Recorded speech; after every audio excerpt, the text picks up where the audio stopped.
E se eu perguntasse agora para você, Piaget, Vygotsky, Vallon, o que esses três nomes têm em comum? Provavelmente você responderia, são autores da educação. E está certo, está correto. Mas existe uma coisa muito mais importante. Esses autores, eles ajudaram a mudar a maneira como entendemos como a criança se desenvolve, como aprende e qual é o papel da escola nesse processo.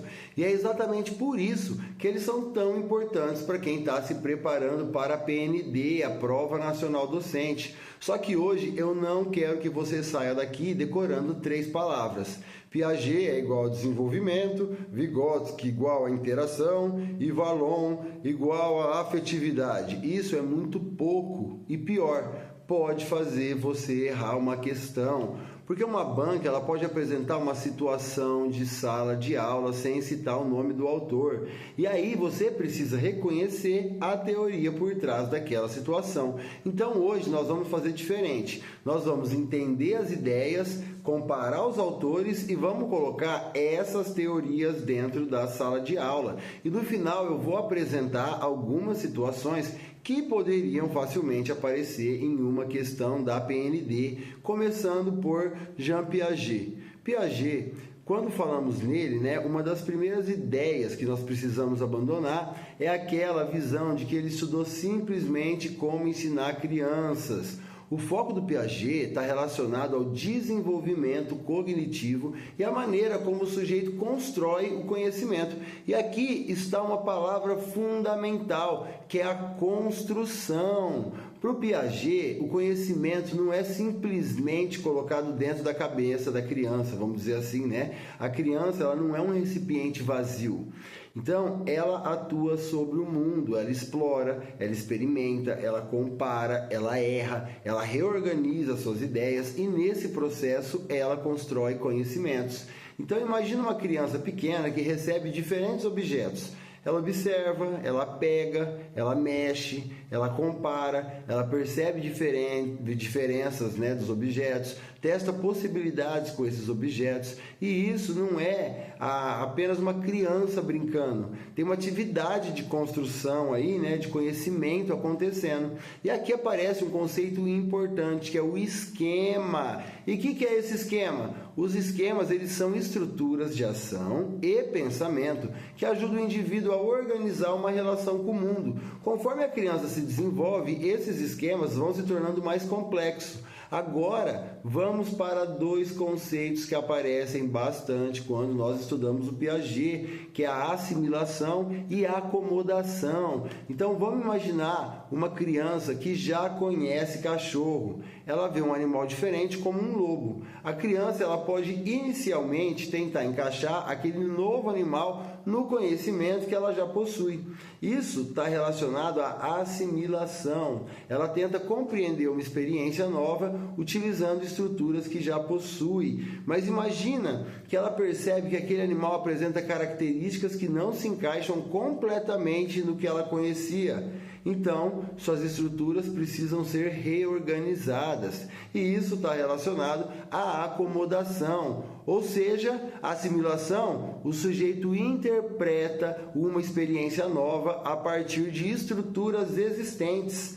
E a acomodação, essas estruturas elas são modificadas diante de novas experiências. E o desenvolvimento ele envolve justamente essa relação dinâmica. Agora vamos pensar em uma questão. Uma criança ela apresenta uma ideia equivocada sobre determinado fenômeno. O professor ele pode simplesmente falar para o aluno: está errado, a resposta correta é essa. Ou ele poderia criar uma situação que levasse a criança a confrontar sua explicação, experimentar, observar resultados e reorganizar o seu pensamento. Qual dessas 2 situações dialogam mais claramente com uma perspectiva construtivista? A segunda, porque o conhecimento ele não está sendo simplesmente depositado na cabeça do aluno. A criança ela está sendo colocada diante de uma situação que exige reorganização de suas estruturas cognitivas. E agora nós chegamos a outro ponto fundamental no Piaget, que são os estágios do desenvolvimento cognitivo. O Piaget, ele propõe diferentes estágios, e isso cai muito em prova da educação. O primeiro estágio é o sensório-motor, aproximadamente do nascimento até os 2 anos de idade do recém-nascido, né?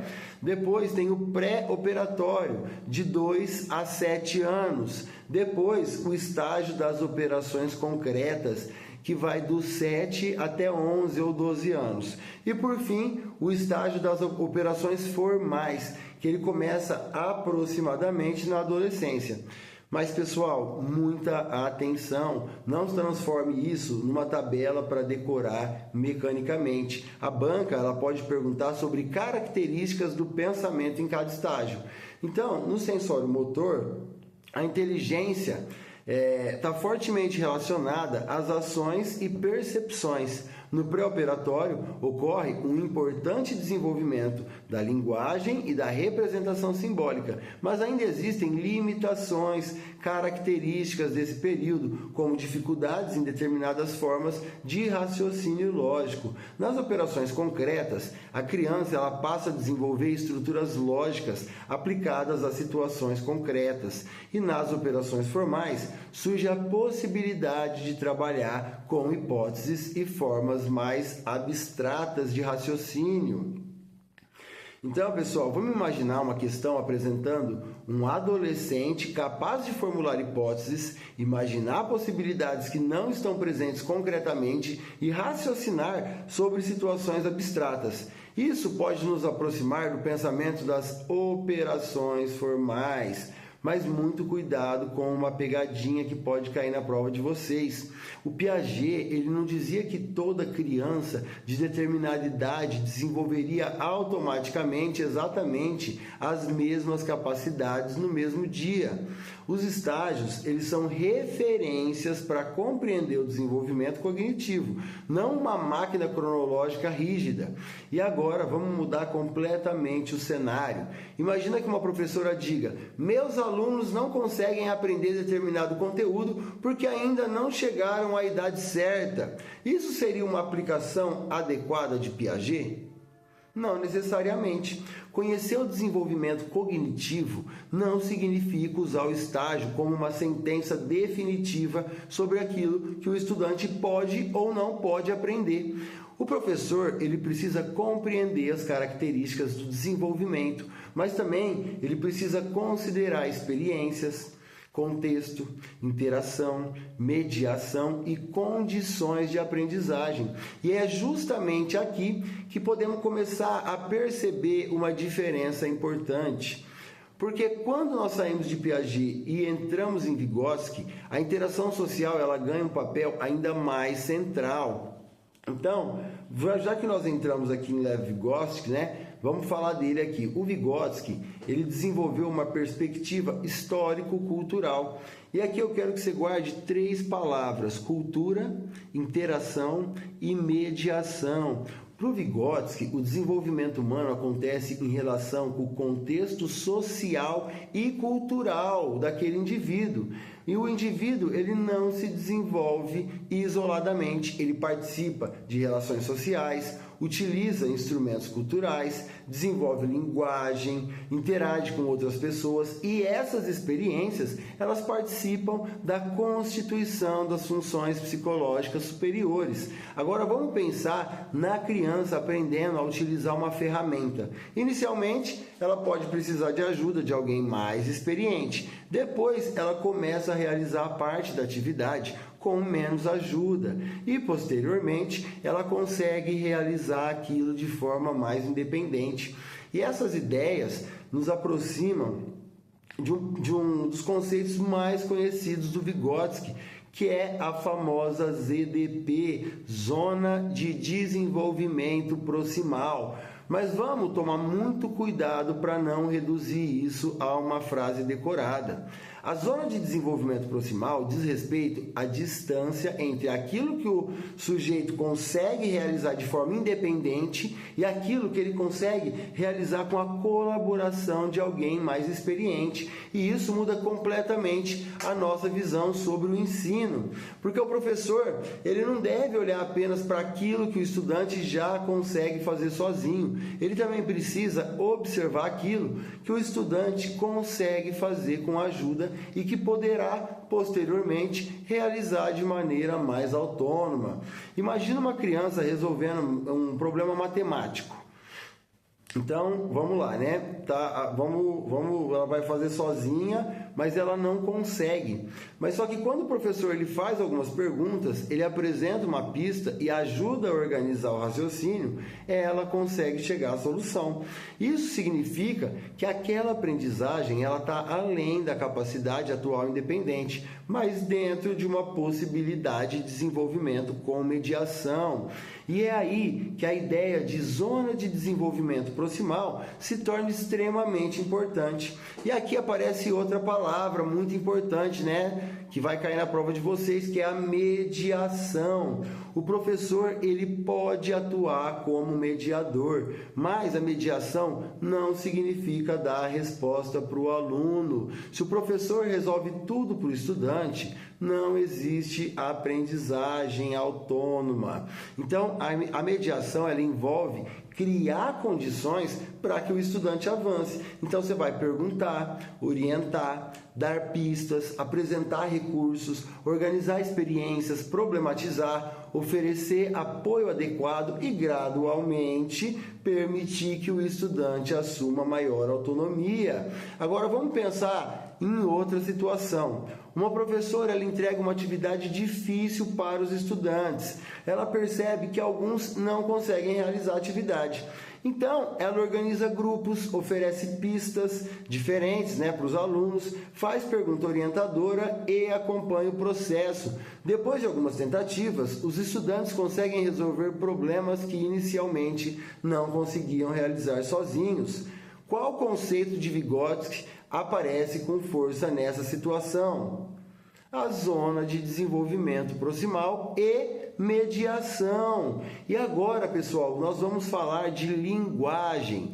Para o Vygotsky, a linguagem ela possui um papel fundamental no desenvolvimento do pensamento. Ela não é apenas uma ferramenta para conversar com outras pessoas. A linguagem ela participa da organização do pensamento. Por isso, a interação, a linguagem e o desenvolvimento estão profundamente relacionados. E aqui nós temos outra pegadinha. Se uma questão ela disser que para o Vygotsky o desenvolvimento ele acontece independentemente das relações sociais, está errado. A dimensão social e cultural ela é fundamental. Agora vamos comparar. O Piaget ele enfatiza a construção ativa do conhecimento e o desenvolvimento das estruturas cognitivas. Já o Vygotsky ele enfatiza o papel das relações sociais, da cultura, da linguagem e da mediação. Então, pessoal, vamos prestar muita atenção nisso aqui, que isso não significa que o Piaget ignore completamente o social ou que o Vygotsky diga que o indivíduo simplesmente recebe tudo da sociedade. As teorias elas possuem diferenças importantes, mas não devemos transformar essas diferenças em caricaturas. E agora vamos para o terceiro autor, que é o Henri Vallon. O Vallon, a gente já estudou antes, se você já estudou comigo para outras provas, aí, PSS, etc., você já ouviu que o Vallon é a afetividade. E sim, está correto, mas, novamente, isso é muito simplista, isso é muito pouco. O Vallon, ele apresenta uma concepção de desenvolvimento humano que integra diferentes dimensões, e entre elas estão a afetividade, o movimento e a cognição, e isso é extremamente importante para pensar a escola, porque durante muito tempo houve uma tendência de separar. Agora vamos aprender, sentimentos ficam do lado de fora, Então, o Vallon, ele nos ajuda justamente a questionar essa separação. O estudante, ele não deixa suas emoções do lado de fora da sala. O medo, a ansiedade, a alegria, a frustração, o interesse, a confiança, tudo isso pode estar relacionado à experiência escolar. Então, muito cuidado. Dizer que o Vallon ele valoriza a afetividade não significa dizer que se o aluno estiver feliz, ele automaticamente aprende. Não é nada disso, pessoal. A afetividade é uma dimensão do desenvolvimento humano que ela se articula com outras dimensões. E aí aparece uma das grandes contribuições de Vallon. A pessoa deve ser compreendida de maneira integrada. A afetividade, a motricidade, a cognição, a pessoa, essas dimensões todas elas estão relacionadas. Então agora imagina uma criança que ela apresenta dificuldade para participar de uma atividade. O professor ele percebe que a estudante lá está extremamente insegura. Em vez de interpretar imediatamente como falta de capacidade intelectual, ele considera também aspectos emocionais e relacionais envolvidos naquela situação. E isso pode dialogar com uma perspectiva valoriana, né, que a gente chama. Agora, desculpem se eu estiver citando errado, tá pronunciando errado algum autor ou alguma perspectiva aí, né, como essa valoriana, tá bom, pessoal? E agora nós vamos falar desse movimento. Pro Vallon aqui, né, o movimento não é apenas deslocamento físico, ele possui papel importante no desenvolvimento, especialmente na infância. O corpo e o movimento, eles participam da relação da criança com o mundo. Então, uma prática pedagógica que trata o corpo como algo completamente separado da aprendizagem, ela pode ser questionada. E agora nós vamos colocar os três autores frente a frente. Então, vamos começar pelo primeiro que nós estudamos, que foi o Piaget. Vamos fazer uma perguntinha central para cada um desses autores. Então, para o Piaget, qual seria a pergunta central? Como o sujeito constrói conhecimento e desenvolve suas estruturas cognitivas? Então, as palavras importantes que nós temos que ter aqui é construção, desenvolvimento cognitivo, assimilação, acomodação, equilibração e os estágios. E o Vygotsky, qual a pergunta central? Como as relações sociais, a cultura e a mediação participam do desenvolvimento e da aprendizagem? E as palavras importantes aqui são a mediação, a linguagem, a cultura, a interação social e a famosa ZDP, que é a Zona de Desenvolvimento Proximal. E para o Vallon, a pergunta central é como diferentes dimensões do desenvolvimento humano se articulam. E as palavras importantes aqui são a afetividade, o movimento, a cognição e o desenvolvimento integral. E agora imaginem que vocês estejam diante da prova de vocês e a questão diz: uma professora organiza uma situação em que estudantes mais experientes ajudam colegas a resolver uma tarefa que eles ainda não conseguem realizar autonomamente, né? E qual autor aparece com mais força nessa questão aqui, pessoal? Vygotsky. E agora, uma criança, ela modifica suas estruturas de pensamento ao entrar em contato com novas experiências. Podemos pensar em qual autor aqui?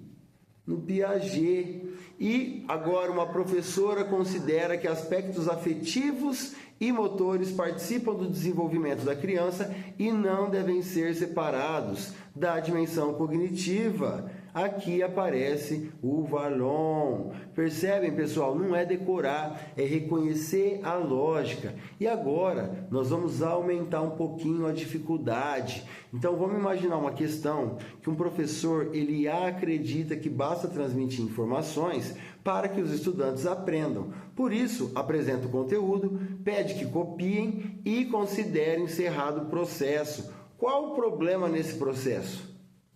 A questão, ela pode estar criticando uma concepção transmissiva e passiva de ensino, mas não podemos automaticamente dizer, então é Vygotsky, por exemplo, né? Muito cuidado com isso. Esse é exatamente o tipo de raciocínio superficial que pode derrubar você. Nem toda questão sobre aprendizagem é uma questão sobre Vygotsky.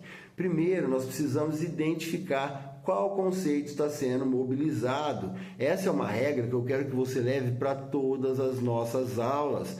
Não procure o autor primeiro, procure o conceito, depois você procura o autor. E agora, nós vamos falar sobre uma confusão muito comum, que é o desenvolvimento e a aprendizagem são a mesma coisa?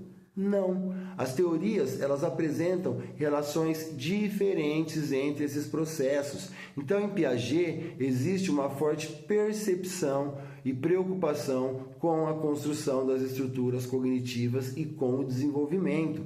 E em Vygotsky, a relação entre a aprendizagem e o desenvolvimento, ela é pensada a partir da mediação social e cultural, e a aprendizagem ela pode impulsionar processos de desenvolvimento. E em Vallon, o desenvolvimento é compreendido como um processo integrado e marcado por diferentes dimensões. Então, novamente, pessoal, não transforme os autores em 3 fases. E agora eu quero trazer uma situação um pouquinho mais complexa para vocês. Vamos imaginar uma turma com estudantes de diferentes níveis de domínio de determinado conteúdo. O professor ele percebe que alguns conseguem resolver a atividade sozinhos, outros precisam de orientação. E um terceiro grupo, ele precisa de uma intervenção mais estruturada. Então ele decide oferecer diferentes formas de apoio, acompanhar os estudantes e retirar gradualmente algumas ajudas conforme eles avançam. Qual autor aparece com força aqui? Vygotsky, especialmente pela ideia de mediação e zona de desenvolvimento proximal, a nossa famosa ZDP. Mas também existe aqui uma questão didática importante. O professor está observando o processo e ajustando sua intervenção às necessidades dos estudantes. E isso nos mostra porque as teorias não devem ficar presas ao livro. Elas ajudam a interpretar a prática. Agora vamos pensar numa outra situação.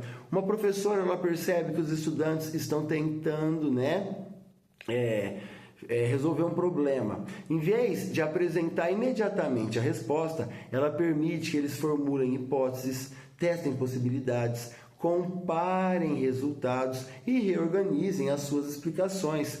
Qual concepção aqui aparece com mais força?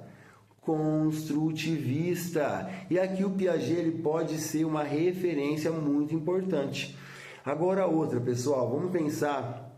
O estudante apresenta baixo desempenho porque ele demonstra medo constante de errar, evita participar e possui dificuldades de interação. A professora, ela trabalha a relação com o estudante, observa suas emoções, considera o movimento, a expressão e a dimensão cognitiva. E aqui nós podemos encontrar elementos que dialogam com Vallon. Então agora, pessoal, só no começo aqui, que fala que ele apresenta por conta de medo, medo de errar e tal, a gente já matou que era o Vallon, E agora eu quero falar sobre uma coisa que toda a banca adora, que é a caricatura do autor. Piaget é igual a criança sozinha. Tá errado, Vygotsky, professor dá resposta. Está errado. Vallon trabalha sentimentos. É muito simplista, muito simplificação isso.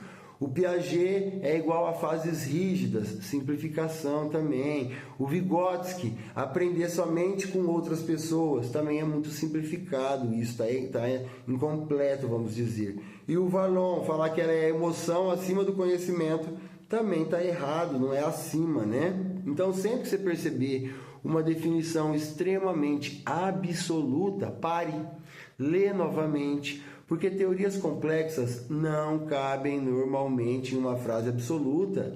E agora vamos fazer um desafio. Eu vou apresentar 3 situações diferentes, tá bom? Então vamos lá. Situação 1. O professor, ele cria problemas que desafiam os conhecimentos que os estudantes já possuem e permite que eles testem hipóteses e reorganizem suas explicações. Qual autor aparece aqui? Piaget. Parabéns para quem falou Piaget. Situação 2. Uma estudante, ela não consegue resolver uma tarefa sozinha, mas ela consegue quando recebe pistas e orientação de um colega mais experiente. Qual é o autor aqui, pessoal, que está aparecendo? Parabéns para quem falou Vygotsky. E a situação 3. Uma professora, ela percebe que uma criança ela está emocionalmente insegura e considera que afetividade, movimento e cognição fazem parte de seu desenvolvimento. E aqui, qual o autor que entra, pessoal, que aparece nessa situação?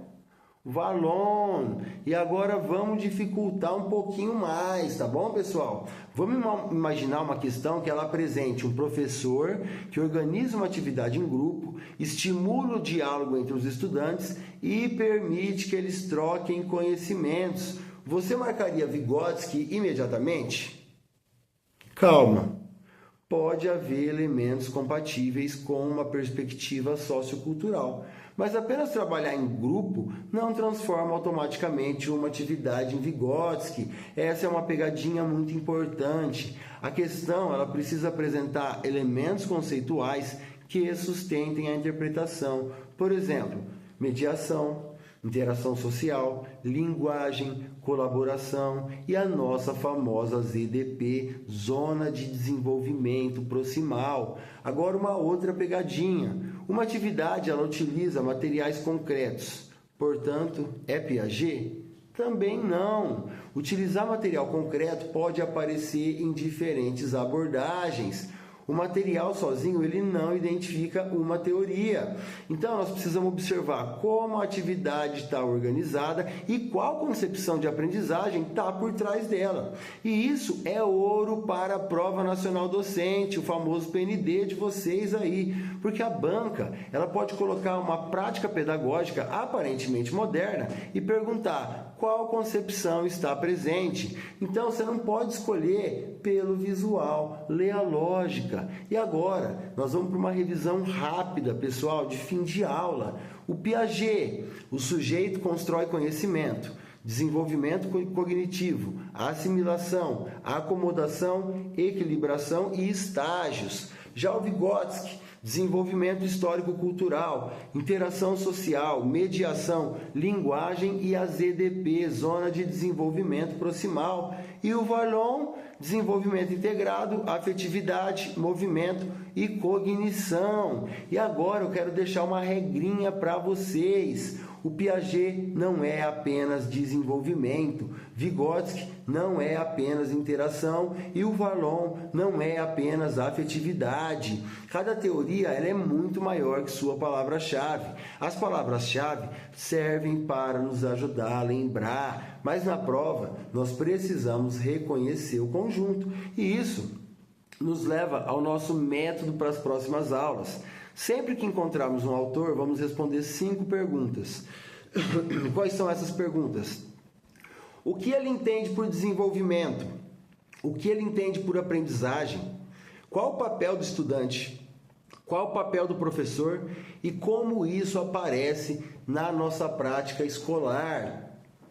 Se você consegue responder essas 5 perguntas, dificilmente vai depender apenas de memorização.